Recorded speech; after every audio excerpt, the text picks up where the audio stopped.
الله أما بعد فأعوذ بالله من الشيطان الرجيم بسم الله الرحمن الرحيم وقال اركبوا فيها بسم الله مجريها ومرساها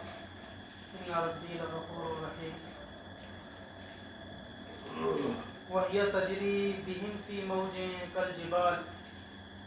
ونادى نوح ابنه وكان في معزل يا بني اركب معنا ولا تكن مع الكافرين. محترم بزرگوں بھائیوں، اللہ تبارک و تعالیٰ کا احسان ہے کہ اللہ تبارک و تعالیٰ نے ہمیں ایمان اور اسلام کی دولت عطا فرمائی. یہ ہمارے لیے بڑی قیمتی دولت ہے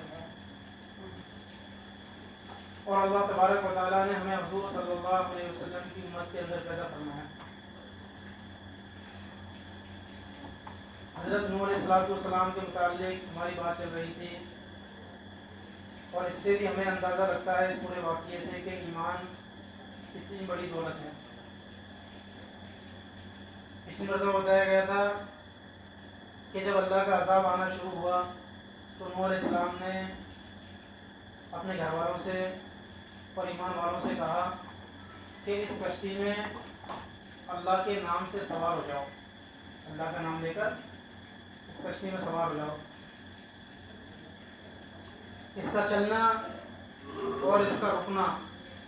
یہ اللہ کی طرف سے ہے. اللہ ہی اس طوفانی عذاب کے اندر اس کشتی کو چلائے گا، اس کو محفوظ رکھے گا اور وہی اس کو جب ضرورت پڑے گی، جب وقت آئے گا روکے گا. کتنا خطرناک طوفان تھا کہ نہ اس سے پہلے اور نہ اس کے بعد قیامت تک کبھی کوئی ایسا طوفان پانی کا آیا ہو. قرآن کریم اس کو بیان کرتا ہے وَهِيَ تَجْرِي بِهِمْ فِي مَوْجٍ كَالْجِبَالِ، یعنی وہ کشتی ایمان والوں کو لے کر چل رہی تھی پہاڑوں کے برابر موجوں میں. یعنی پانی کی جو لہر تھی وہ پہاڑوں کے برابر تھی. موج اس کو کہتے ہیں جب پانی کے اندر ہوا بھی چلتی ہے اور ہوا کی وجہ سے وہ پانی ادھر ادھر ہوتا ہے تو وہ اس کی جو لہر تھی وہ پہاڑوں کے برابر. کتنا خطرناک پانی ہوگا، کیسا پانی ہوگا. اس اتنے سخت اور اتنے زیادہ اتنے گہرے پانی کے اندر وہ کشتی چل رہی تھی اور وہ بھی ڈگمگا رہی تھی. وہ بھی جب پانی کی جس طرح پانی ہوا سے جو ہے ادھر ادھر ہوتا ہے ایسی کشتی بھی ہل رہی تھی.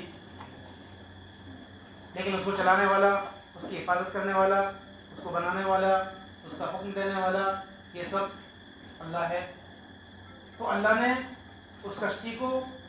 اور اس میں سوار ہونے والوں کو محفوظ رکھا.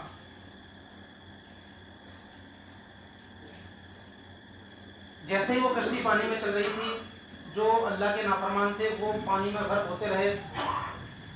بہت سے غرق ہو گئے. نوح علیہ السلام کو کوئی نظر نہیں آیا، لیکن نوح علیہ السلام کو اپنا بیٹا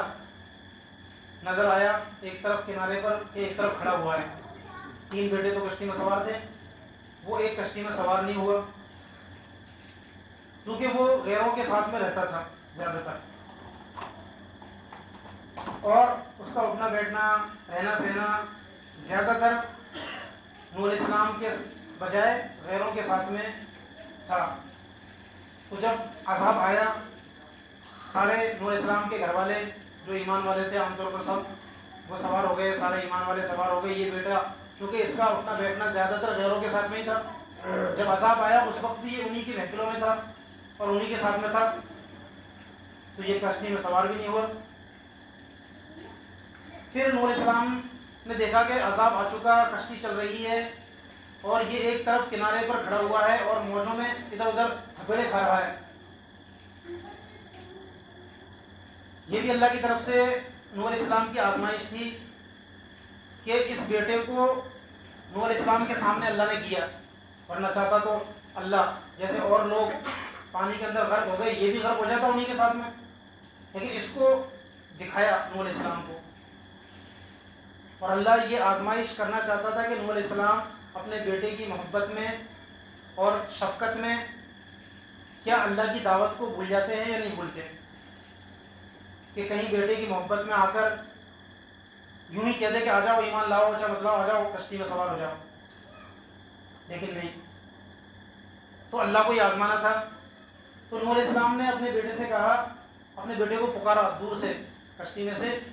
دور کھڑا ہوا نظر آیا، وَنَادَى نُوحٌ ابْنَهُ، نوح علیہ السلام نے اپنے بیٹے کو پکارا، اس کا نام کنعان ہے، اور کہا، اور وہ کنارے پر کھڑا ہوا تھا، ایک کنارے پر تھا، سب سے الگ تھلگ، نہ تو وہ کشتی میں سوار ہوا، نہ ایمان والوں کے ساتھ اور نہ غیروں کے ساتھ تھا اس وقت، پہلے اس کا رہنا سہنا ان کے ساتھ تھا، لیکن اب آج اس وقت وہ اکیلا کھڑا ہوا غیروں سے بھی۔ اور نوح علیہ السلام نے اس سے کہا، یا بنی ارکم معنا، اے میرے پیارے بیٹے ہمارے ساتھ کشتی میں سوار ہو جا، ولا تکن مع الکافرین، اور کافروں کے ساتھ، اللہ کے نافرمانوں کے ساتھ اور دشمنوں کے ساتھ میں مت رہ۔ یہاں اس جملے کے اندر، اس آیت کے اندر نوح علیہ السلام کے باپ ہونے کی شفقت بھی نظر آتی ہے اور اللہ کی دعوت بھی نظر آتی ہے۔ نوح علیہ السلام نے کہا کہ کشتی میں سوار ہو جا، اور ساتھ میں یہ بھی کہہ دیا کہ کافروں کے ساتھ مت رہ، یعنی ان کی طرح جو اعمال ہے، ان کی طرح جو عقیدہ ہے تمہارا، اس عقیدے کو ختم کر کے اور ہمارے ساتھ کشتی میں سوار ہو جاؤ۔ یعنی کشتی میں سوار ہونے کی شرط یہ ہے ایمان کا لانا، اللہ کو معبود تسلیم کرنا، یہ کشتی میں سوار ہونے کی شرط ہے۔ اگر تم اس شرط کو پورا کرتے ہو تو کشتی میں سوار ہو جاؤ، اللہ تم کو عذاب سے بچا لے گا۔ تو نوح علیہ السلام نے اپنے بیٹے کو آخری وقت بھی ایمان کی طرف بلایا، ایمان کی دعوت دی۔ اب یہاں ایک سوال ہوتا ہے، اس سے پہلے ہم سن کے آئے ہیں کہ جب نوح علیہ السلام نے اللہ سے عذاب مانگا، اس وقت نوح علیہ السلام نے کہا تھا کہ اللہ زمین پر کسی تیرے نافرمان کو مت چھوڑ، جو بھی تیرے فرما بردار ہے اس وقت ان کو بچا لے، اور جو تیرے نافرمان ہیں ان میں سے ایک کو بھی باقی مت چھوڑنا، اس لیے کہ ایک بھی اگر بچے گا تو وہ اس کی نسلیں بھی پھر ویسی ہوں گی اور وہ وہی حرکتیں کرے گا۔ اب سوال یہ ہے کہ جب نوح علیہ السلام کی خود کی دعا یہ ہے کہ نافرمانوں میں سے ایک کو بھی مت چھوڑنا، اور یہ بیٹا نافرمان ہے، ایمان والا نہیں ہے، تو نوح علیہ السلام نے کیوں اس کو کشتی میں سوار ہونے کے لیے کہا؟ تو اس کے کئی جوابات ہیں۔ ایک جواب تو یہ ہے کہ نوح علیہ السلام کو ابھی تک یہ معلوم نہیں تھا کہ یہ بیٹا کافر ہے، وہ منافق تھا۔ منافق کس کو بولتے ہیں؟ کہ زبان سے تو کہے کہ ہاں میں مسلمان ہوں، میں اللہ کو مانتا ہوں، لیکن اس کے دل میں کفر ہوتا ہے۔ اب دل کی بات کو چونکہ اللہ ہی جانتا ہے، اللہ کے علاوہ نبی بھی دل کی بات کو نہیں جانتے، تو چونکہ یہ نوح علیہ السلام کا بیٹا تھا، گھر میں آتا جاتا تھا، تو ظاہر سی بات ہے کہ یہ اس بات کا اقرار تو کرتا ہوگا کہ ہاں میں اللہ کو مانتا ہوں، لیکن چونکہ اس کی صحبت، اس کا اٹھنا بیٹھنا، اس کا رہنا سہنا زیادہ تر غیروں کے ساتھ میں تھا، تو اس کی زبان سے تو یہ اسلام کا اظہار کرتا تھا، ایمان کا، لیکن چونکہ زیادہ تر اٹھنا بیٹھنا غیروں کے ساتھ میں تھا، تو اس کا دل ان کے ساتھ تھا، اور دل میں اس کے کفر اور شرک تھا، دل میں یہ اللہ کو نہیں مانتا تھا، یہ منافق تھا۔ تو نوح علیہ السلام نے، اور نوح علیہ السلام بھی اس بات کو جانتے تھے کہ میرا ایک بیٹا یہ غیروں کے ساتھ میں، برے لوگوں کے ساتھ میں اس کا اٹھنا بیٹھنا ہے، تو آخری وقت میں نوح علیہ السلام نے اس کو سمجھانے کے طور پر کہا کہ دیکھو اب ان کے ساتھ میں رہنا چھوڑ دو، اور اب تک جو تم ان کے ساتھ میں رہے، ابھی بھی اگر تم اس سے توبہ کر کے ہمارے ساتھ میں آ جاتے ہو اور ان کے اعمال کو چھوڑ کر ہماری طرف آ جاتے ہو، تو اللہ تمہیں اپنے عذاب سے بچا لے گا، اور اگر تم ابھی بھی انہی کے ساتھ میں رہو گے اور انہی جیسے تمہارے اعمال رہیں گے تو پھر تم آج اللہ کے عذاب سے نہیں بچ سکتے۔ تو نوح علیہ السلام کو چونکہ منافق تھا اور نوح علیہ السلام اس کو مسلمان سمجھ رہے تھے، یہ الگ بات ہے کہ اس کے اعمال بیکار تھے، جیسا آج بھی ہے، ہم سب ایمان والے ہیں، ہماری اولاد سب ایمان والی ہے، لیکن ہماری اولاد کا اٹھنا بیٹھنا، رہنا سہنا، ان کا کام کاج کاروبار، کس کے ساتھ میں وہ رہتے ہیں وہ ہم سب جانتے ہیں کہ برے لوگوں کے ساتھ میں ان کو اٹھنا بیٹھنا ہے، لیکن وہ ایمان والے تو ہیں۔ تو ایسے ہی نوح علیہ السلام بھی اس کو ایمان والا سمجھتے تھے۔ یہ الگ بات ہے کہ یہ برے لوگوں کے ساتھ میں اس کا اٹھنا بیٹھنا تھا، تو اس لیے نوح علیہ السلام نے اس کو مسلمان سمجھتے ہوئے کہا کہ تم کشتی میں سوار نہیں ہوئے، آ جاؤ کشتی میں سوار ہو جاؤ۔ دوسرا جواب اس کا یہ ہے کہ نوح علیہ السلام کو معلوم بھی تھا کہ میرا بیٹا ایمان والا نہیں ہے،